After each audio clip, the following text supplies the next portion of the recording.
because Oklahoma is that place. It is that place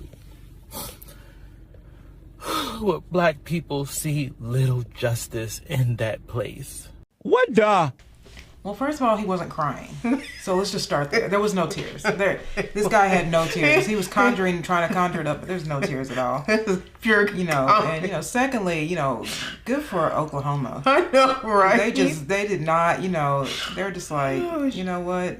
Man, Toughen up. I can't. I for real wanted to give him the people's elbow. The thing with reparations that always is the biggest problem for me is that black people feel, a lot of black people, not all, most, feel that you can throw money at this problem. And the saddest part is that black people are not understanding this is more of a spiritual problem.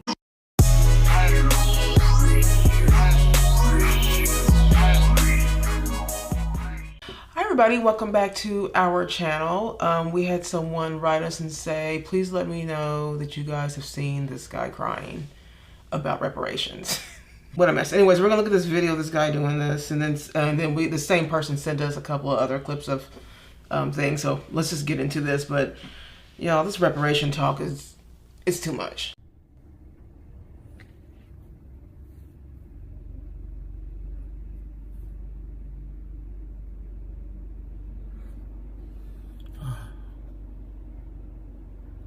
I'm so angry right now.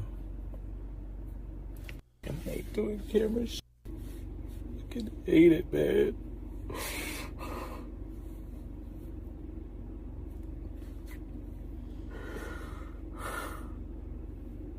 Don't even have the capacity to even talk about this. But I'm angry. And the sad thing is I already knew what the ruling was gonna be. Because Oklahoma is that place. It is that place where black people see little justice in that place.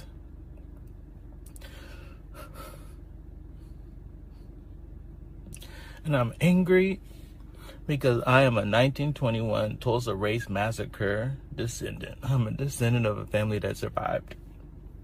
Not only that, I know the survivors. Like, I was with them when we went to DC and they spoke at Congress. I don't have the emotional capacity to respond at this point. This guy, We've all been through so much these last last 4 years. Black people in Oklahoma in 1921 deserve justice. The survivors deserve justice. Like, our community shouldn't even be in the predicament that it's in, even though things are getting better. But our people deserve so much more. The Supreme Court of Oklahoma is just so foul, but we expected it. I guess the reason why it hurts so bad is because I was with the survivors when we went to DC. I was with the survivors when we went to the White House and met the Vice President. I just remember how happy Uncle Red was. He was so happy to see the Vice President.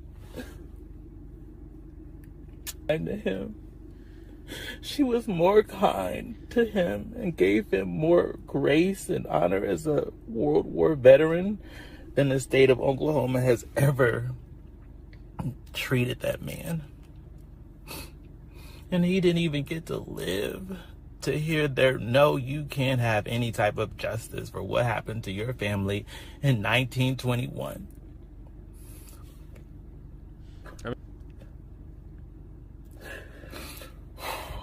Don't have the capacity to deal with this. I'm so angry.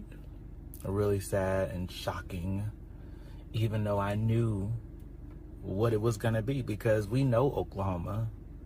Oklahoma has always been that state where people who look like me and people who look like Uncle Red and Mother Randall and Mother Fletcher, it's been a state where they don't get justice. Well, first of all, he wasn't crying. So let's just start there. There was no tears. This guy had no tears. He was trying to conjure it up, but there's no tears at all. Pure, and secondly, good for Oklahoma. I know, right? They did not, they're just like, you know what, man, toughen up. I can't. Move on. You know what I mean? Like, I for real wanted to give him the people's elbow. I don't know if you guys feel this way, but whenever I see someone cry on camera, it's that has to be choreographed in some way, where they have to set the camera up and he has to hold it a certain way and make sure he looks like he's crying, because I didn't see a teardrop anywhere. But I always find it just not genuine when people cry in front of the camera. It just did not seem real. He's not being real. The thing with reparations that always is the biggest problem for me with black people is that black people feel, a lot of black people, not all, most, feel that you can throw money at this problem, right? And the saddest part is that black people are not understanding this is more of a spiritual problem. Okay, they think that if you give them money, that somehow, they're getting the free stuff, and somehow all matters are now dissolved. They're dissolved and resolved, right? This is a spiritual problem, but a lot of black people think you can throw money at things and then things get fixed. That is not how this works. But even if you were a descendant, I don't really understand. I don't get it. Yeah. Why you're so broken up. Why are you broken up about this? I mean, you're so far apart from that generation. Yeah. That for you to pretend to cry, like this isn't a real tear. Yeah. You know what I mean? You're not that upset. Mm-hmm. And it's all for show. I don't believe any of these people. No, and I don't believe. I think we're just trying to get a handout. I really do. I think you're trying to get paid. I think that's what this is about. Yes. This isn't about anything. You weren't a slave. You weren't part of the black. You weren't part of Black Wall Street. Mm-hmm. You had no part in creating that. Yeah. Like Chad O. Jackson has a really good breakdown. Yeah. I wish I had the clip of his breakdown, but it's pretty long. But if you go to Chad O. Jackson's channel, he has a pretty good breakdown of what actually happened in the Tulsa, Oklahoma. It's more complex than what people. It was rebuilt. It wasn't even called Black Wall Street until after it was rebuilt. And years ago, I watched a documentary years ago where because I heard about the as a kid, I've heard about the Tulsa, Oklahoma burn, but I thought that it was burned down and it, I never thought about it. It was burned down and that was it. But I was watching the documentary years ago on YouTube, and I guess he was a lawyer or something. He said that no, it was rebuilt. Yes, and I was like, oh, you know what I mean? It was rebuilt. He was just like, and then it wasn't until I really had never heard anyone else mention it at all. I can't even find the documentary anymore on YouTube. No. But then it wasn't until Uncle Tom did the documentary Uncle Tom came out, and then watching Chad O. Jackson actually break it down more on his own channel. You know what I mean? That it was then I saw it again, where there's someone said that it was, I think it's called the Greenville District or something, and you're just like. But it was rebuilt. But the instigation, he even talks about the instigation between the editors of the papers, of both the black paper and the white paper. They were both Marxists or something like that. And they have documentation where they were kind of in cahoots. Yeah, and it was kind of stirring up a kind of a setup. A setup, right. They found an opportunity to set a situation up to create this kind of chaos. Honestly, when I hear these people talk like this and they start crying and whining about money that they didn't earn and pretending to be angry when they're not. Yeah. It really is upsetting because it looks as we look so weak for a black man to be sitting on camera pretending to cry. I cry, but when I cry, that's how you know it's ingenuous, because when I cry, nothing tells me to grab my phone and record myself. That you're doing this on purpose. You're not crying. I saw no tears. You're just trying, and I hate using the word plant. I hate that word. I think it's overused. But you never know when these people are kind of planted to get things all riled up, especially during an election time. They want to focus a lot on the reparation talk, and it's not. I just find it mind-boggling to me how we think we can throw money at a spiritual problem. I really do. I don't get it. There is a overall problem with black culture as a whole. You know, and when I say culture, we were talking about this the other day. I'm not talking. There's a difference between black American people and black people who are in the culture of, you know, this culture, this black culture. There's two different types of black people, I feel like. And there's a lot of different types of black people, but I always kind of like divide it up in that, because I feel like there are these people who are trying to do this where they want the handouts, they want the fake tears, the Marxism, they don't believe in God, anything goes type of mentality. Then there's other black people who are on the side of you have to pick your own stuff up by your bootstraps. You know, you don't work, you don't eat. You know, this kind of like you know, stop, no laziness, hard work. You know, this kind of mentality. And what we're seeing more is this, guys like men and women that are like this, where, like we said before, that I believe that this whole reparation talk, welfare, all these things have created a lazy mentality. And the question is that how are we going to give people money when we don't own a lot? We are more of consumers. Black people are more consumers than we are owners of, you know, companies and things like that. So we have to first figure that part out. But I think above all of this, for a black man to get on here and act like this, there is a larger issue, and it has nothing to do with money, reparations, or race. I mean, Chad, you know, when there is a lot of our history that black people either don't want to see, or they just don't know. And it's starting with slavery. Yeah. The idea that white people just went into the jungles of Africa and just, you know, that didn't happen. It was the slave trade. We know now. Black people, black African people traded their own people for things. And as Thomas Sowell said, that the African tribes went to war with each other. They called each other. They kept each other. And then they realized they could sell off these people for money. And then Thomas Sowell said, it didn't start that way, but it ended up being the whole reason for them to have the wars. Now they realize they can sell off each other and get things. And there's like holes like that most black people don't want to either know, or they just don't know. You know what I mean? So, you know, slavery, there are black slave owners in America. Some things, Robert Woodson talks about that. Those are things that we just don't want to accept because it's an inconvenient truth. A few of you guys, look, we mentioned Anthony Johnson a few videos back, and a lot of you guys had wrote in our comments and to us that you didn't know about Anthony Johnson, and you immediately went to go and look it up, and it's very easy Google. It's not like it's not like it's going to say on YouTube. There's a guy that does a documentary on Anthony Johnson. Yeah, and I feel like you guys going to look at that. A lot of them were very surprised. They were like, I had no idea about this guy, and you know, for a long time, y'all, I didn't know about him either. It really, closes the kind of door of the 1619 Project because that happened in the 1600s. You know what I mean? Yeah. So we've been free for a long time now, and we're pretending like this happened yesterday. We're trying even during Jim Crow. What is the Byron McDonald's his name? Byron McDonald. Yeah. He went and said what we've been saying. What Larry Chad Jackson's been saying. I mean, what most people are saying is that we were better off during Jim Crow. And then he goes and gets shredded by black Democrats. And I'm just like, see, we just don't want to know the truth. Yeah. The truth is that we were better during Jim Crow. We did have, we didn't have broken families like we do now. Went to church. We owned businesses. We owned our homes. Our schooling was better. We had less incarceration. During a harder time for us to be in America, we thrived.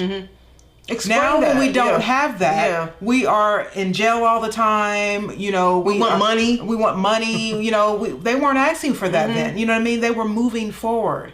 Yeah. You know, and so there are things that I think that we just don't want to accept, like the Tulsa, Oklahoma thing, and the idea that the way that's been told has not been completely true. No.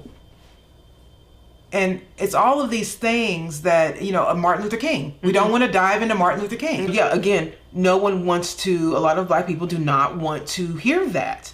They want to stay just in this bubble of, what's that called, Black History Month, and what's that thing coming up? Juneteenth. But the clown show just continues. It does. Look at this guy. Clown show just keeps on going. Now, you know what I mean? Yeah. And it makes me sad. I don't like seeing black men up here crying on fake crying on camera. I think it's not masculine. It shows the problem, though. Black male leadership in the black. It shows you why all these black women are unmarried and single mothers, and there is no leadership in the black community. It's all women. We got black men crying. We got black women who can't shut up. Well, ever. The person that sent us this clip also sent us a clip of what's that guy, Roland Martin. Oh God! But it was a guy that he was interviewing. There's a man. I'm gonna show it here. It's 2 clips actually. I'm gonna show you a clip of this guy and what he's all about. And it's a good thing, right? This guy doesn't want handouts. He's not asking for reparations. He's just a black man, young black guy that is talking about doing the right thing in the community, and he helps at-risk, high-risk teens. The story of 22-year-old King Randall. Now, King's group, the Extra Boys, has empowered his community at-risk youth by not only giving them a safe space, a safe place, but also through education. And he's also not just teaching out of a textbook. King teaches his kids everything from how to change a tire to how to mow a lawn. When we last spoke with King was battling with his local school board leadership, who was doing everything possible to keep him from opening his own school. People said it was impossible for this 22-year-old kid to run a school, but he's defied the odds and is now set to open up his first school next fall. King Randall is the founder of the Extra Boys, and he joins me now with an update. King, always so proud of you, brother. How were you able to do this? Because they were throwing everything at you. Man, Lawrence, I'll say this. I believe, that anybody who says that something can't be done doesn't know my God. And I think that's extremely important for us to know. We have to make sure that we are creating competing machines for these different progressive systems that are plaguing and destroying our communities. Our children are failing at reading. Our children are failing at many different things in our local hometown of Albany, Georgia. But here we are trying to help our young men and push them forward by creating this program called the Extra Boys. We read with them weekly. This is every week. We do workshops with them. We teach them firearms training. We teach them how to work on cars. We teach them how to work on houses. They've done welding, many different things, just trying to give them an idea of how to make it and how to survive, how to make it happen. These children just need to see possible. And so many of our children in the city of Albany don't get to see possible. But right now, they're going to see a 22-year-old young man who's not too far out from age from any of the boys in the program. They're going to see me open up my own school in fall of 2022, and we're going to flourish. They told me that it was going to be impossible to run our school on private donors, yet here our private donors have shown up in 24 hours for us to raise $50,000 for renovations on our new 3 buildings that we purchased. So here we are defying the odds because they don't know my God. So, King, I guess my big question, it's almost rhetorical. Why don't we hear more stories like you out there? Because they exist. I try to cover them every week. I'll definitely say many of our favorite black leaders whom are pushed in the media, whom have their fists up, etc., are more focused on, the different ideologies that are kind of plaguing our communities. I always say, people have accused me of getting funding from the GOP, etc. I'm like, actually, I haven't gotten a call from the GOP, but your favorite black voices are being paid by this same system that you claim is oppressing you. But you get mad at me and call me a sellout for not selling out to the system. This is what we deal with. I remember one of the biggest catchphrases for Black Lives Matter was, I can't breathe. Well, we have so many young black men in our cities that are saying right now that they can't breathe, yet they're standing around. They have so much energy for young black men after they're dead, but we need to be fighting for young black men before they die. Yeah, so that right there does not sound like a man who's going to get into his car, open his cell phone, his camera on his phone, and start crying for handouts. He is 22 years old. This young man is 22 years old. And I have seen 40-year-old, 50-year-old men beg, get mad at the reparation things, want handouts, not talking about doing for themselves, not talking about creating for themselves or their community. Not talking about that at all. Just, you owe me. Give me. This man is 22 years old and doing all of that, not just for himself, but it's for his community and young people. And he is a young people. He is a young person. And it's embarrassing. Every black person crying about reparations should be humiliated when they see this young man talk like this. You should be embarrassed if you're crying about reparations and you see this guy here who's 22 years old doing all of this. I mean, I think he was the guy that I was watching Jason Whitlock and he was on. I think he was the guy that was he taught these boys table manners, and then on the Twitter, Black Twitter, when they attacked him saying that he was teaching these boys how to be white. And no, what he was teaching them how to be is to be around other people besides the people he was raised with. And the thing is that my mother used to do that. My mom, our mom never, she always used to say, you know, you're not going to always be around, you're going to be around lots of people. And if you want to move up in the world, you're going to have to learn how to sit at a table. I mean, it's something that simple that people don't really, because there used to be charm school back in the day. Yeah. But now they don't have that. But there are things like putting your napkin in your lap, things like that. How to Because cut your meat. right, you want to be able to, especially if you have opportunities to move up in the world, you want to be able to know some things. You don't want to go there with some bad manners. You know, it's like one of those things, prepare for what it is. It's better to be ready for something that you don't have yet, you know, that thing. And that's just what it is, just preparing you for a different situation in life. But of course, you know, the majority of black people, they crapped on him because everything that's good in the world is white. Right. Exactly. Everything that is degenerate and everything that is just lazy and foul mouth is black. And that's not coming from white, that's coming from black people. Yeah. That's not coming from me. Black people say that. Promoting that, actually. They're promoting that. And notice that he talks about God first. And You'll notice that people who don't lean on reparations, people who have a belief in God, they mention that. Keith Ellison. Yeah. They bring that, Vodi Bakum, they bring that up first because that is all you need. That's all you need. You don't need to beg people for money. No. That you didn't earn. Yep. You know what I mean? And so what he is doing is he is helping a lot of young men who need it. These guys, we for some reason, the black community loves to celebrate dead black men, but not living black men. I'm looking at the comparison between the guy in the car and this young man. The guy in the car, I know is much older than this guy. I know he has to be much older than him. And it's just, the comparison is just, to me, embarrassing. He was on Roland Martin, and Roland Martin, you know, let me just play this clip, y'all. We have to get out and go do for self in our own communities. So define do for self.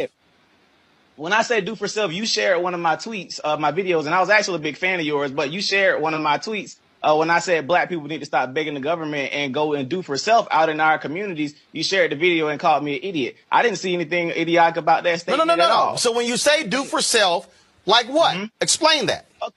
Okay, for example, here in Albany, Georgia, we complain about our school systems a lot. Many of our young men can't read. They have very horrible literacy rates. We don't have any rehab programs here for juvenile offenders. What I decided to do, I started a program 2 years ago, decided to do for self, and I started taking children into my home. I started taking custody of kids from juvenile court, and I started molding them and training them and teaching them skilled trades, etc. Now I'm 21 years old. I just purchased a school here in Albany, Georgia, to combat us being in the government-funded schools that are not teaching our children what they So that was a small clip. But so he did all of that, right? Made a tweet. Roland Martin decided to call him dumb, basically. You know, Roland Martin is a disgrace to black people. Yes, he is. The problem is that he's applauded by black people. Yeah.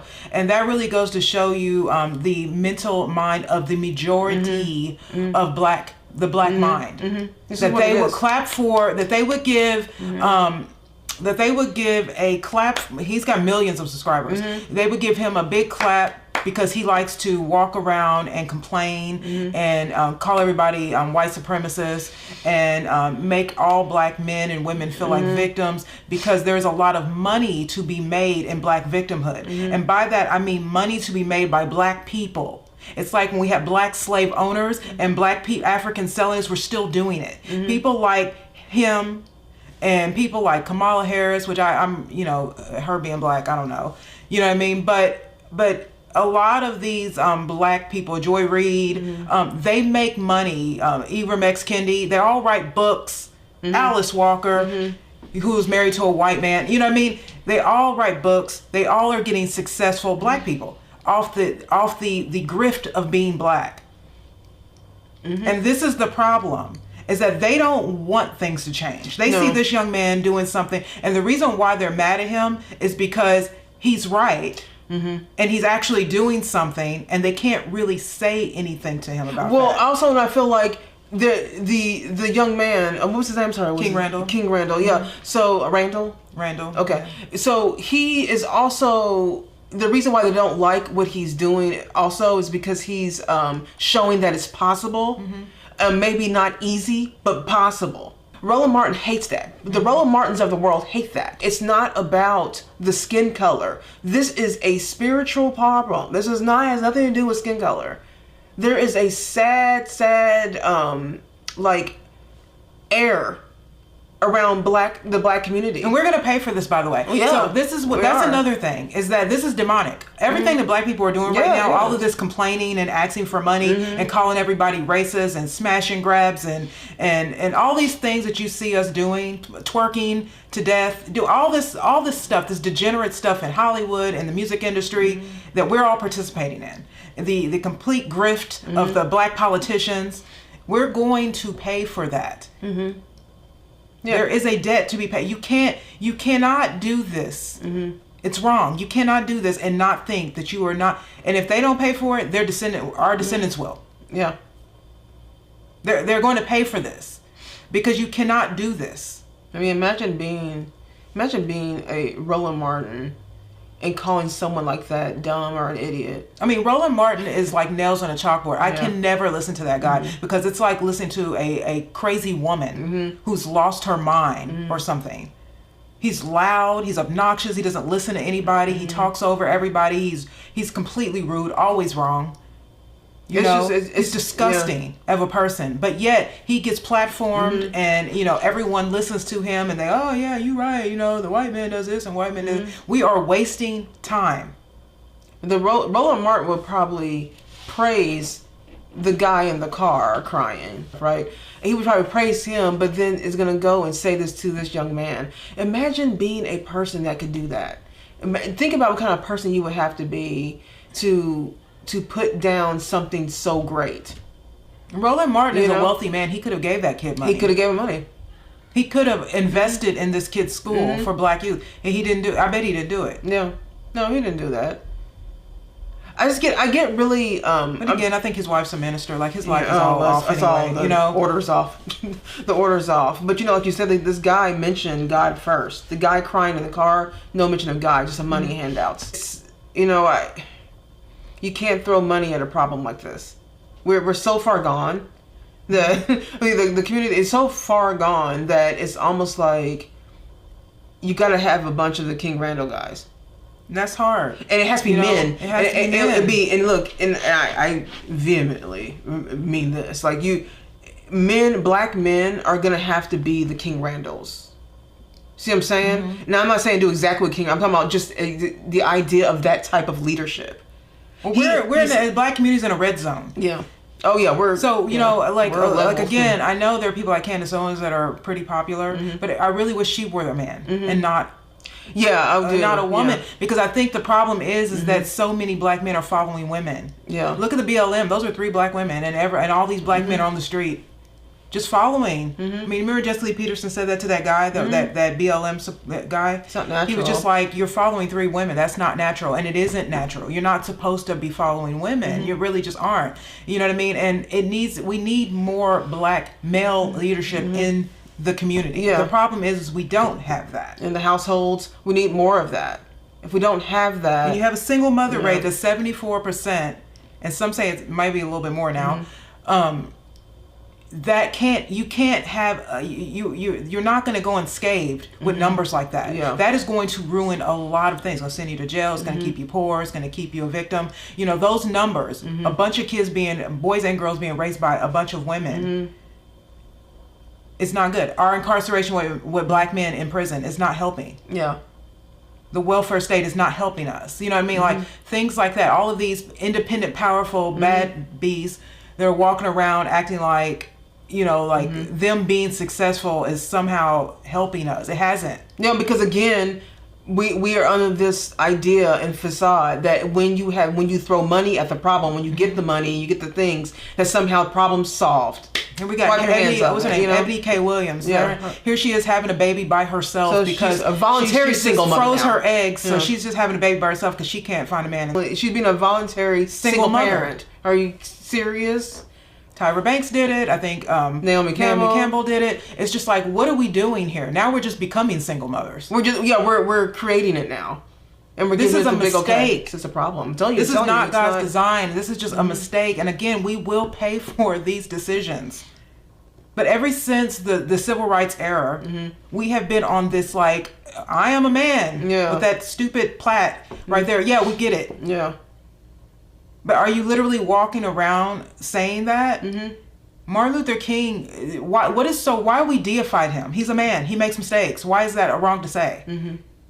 You know what I mean? I don't understand why we make these decisions and we think that we are going to get out of this unscathed. No, the women's movement and the gay movement has piled on because they know that as long as you complain and make people a villain, then you can get what you want. Well, this is the same thing. That's the exact same thing that happened with the Black Panther Party. Right? They had their movement going on, but there wasn't enough people, so who glommed on? The women's movement, and the gay movement glommed on with them. Well, he took them in. He made his open letter. He said he was. So is this how it works? Power in numbers. So they just want to get more people glomming onto it. It's cap, and this reparations talk is a waste of. It's a waste of time. I can't stand talking about it. Time. That man crying on in his car, that went viral. That went viral because Black people liked it. King Randall didn't go viral. He goes viral, but he goes viral so that he can be dumped on because he's teaching Black boys how to be Black men one day. You see what I'm saying? You see the problem with our community and why white people have really nothing to do with this, that we are sabotaging ourselves. We do it all the time. We clap for the wrong things. When slaves were freed, retrospect now, which they have shown us though, is what King Randall just showed us, is that it's possible. It's possible. Move on. King Randall, 22 years old, slaves, gone, and did all the heavy lifting, the hard situations, all the damage and all that. They showed that it's possible to have your own within your own and then, be an American just as a whole. They showed that. And then somewhere between that point, all of these, and then here we come civil rights era. All of a sudden we have complaints, and then that's done nothing but it's a distraction. And now it distracted us, and now we're not progressing anymore. We're not doing what it is we were doing to create more Black Wall Streets. And by the way, it wasn't just Black Wall Street. There are other Black Wall Streets all over America. They just don't talk about any of them. Right. They only talk about this one. You know what I mean? And then we have people who are trying to change.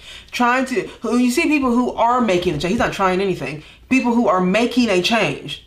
Literally making a change. He gets dumped on. Make it make sense. I mean, even both Johnny Cash and Waylon Jennings both picked cotton as kids in the South. And they became successful because they decided to be. Jesse Lee Peterson was born on a plantation. Dirt poor. And he's successful because he decided to be. In America, Black people are more successful because we have so much opportunity in this country. We're privileged. Without America, you would never know a Michael Jordan. I don't care if he was in Africa, he played like Michael Jordan now. Doesn't matter. You wouldn't know him. You wouldn't know Beyonce. You wouldn't know Oprah. You wouldn't know LeBron James. You wouldn't know any Denzel Washington. You wouldn't know any of these people because only in America can they be universally appreciated for their talent. We have to stop making our skin color the God. This is what we do. We're Black first only. Through all that pain, as Carol Swain says, through all that pain of what we came through, we created Black America, which there are a lot of successful Black people. The problem is that for some reason we can't accept it, or we want something, and we think by not embracing our success or the successes that we've had, that we'll get more just from complaints.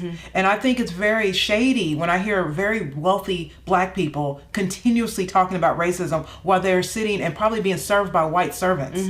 Remember Oprah famously? There's an Oprah episode back when she had her show. Oh yeah. Remember when she had, it was like one of her back. She used to do a Oprah behind the scenes or after show. Yeah, like it's like an after show she started doing in the 90s or whatever. If I can find that. And she was talking about the fact that when she lived in Mississippi or when she was younger, that her mother or her grandmother worked for. She was a maid, and she worked for she used to call them good white people. Mm-hmm.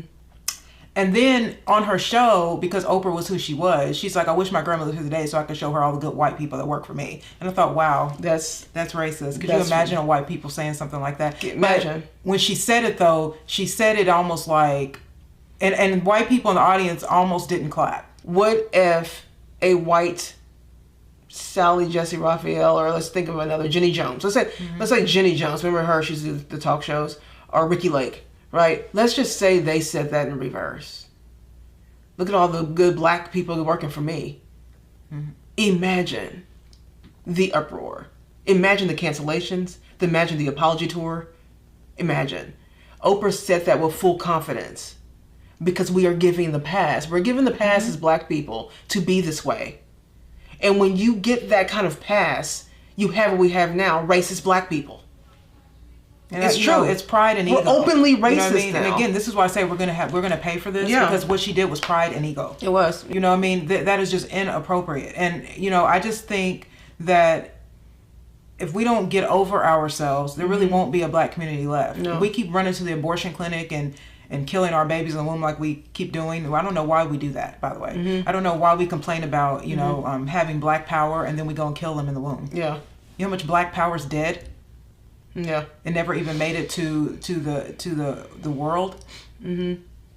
You know what I mean? It's just like we are a big contradiction. Is my point. We create problems for ourselves, and then beg the government to then go fix the problems we created. Mm-hmm. All right, you guys. Let us know what you think about all this. All the clips. King Randall, that person. that humiliated himself. Let us know what you think. Leave some comments below. We would love to hear your thoughts. And that's it. We will see you guys in the next video.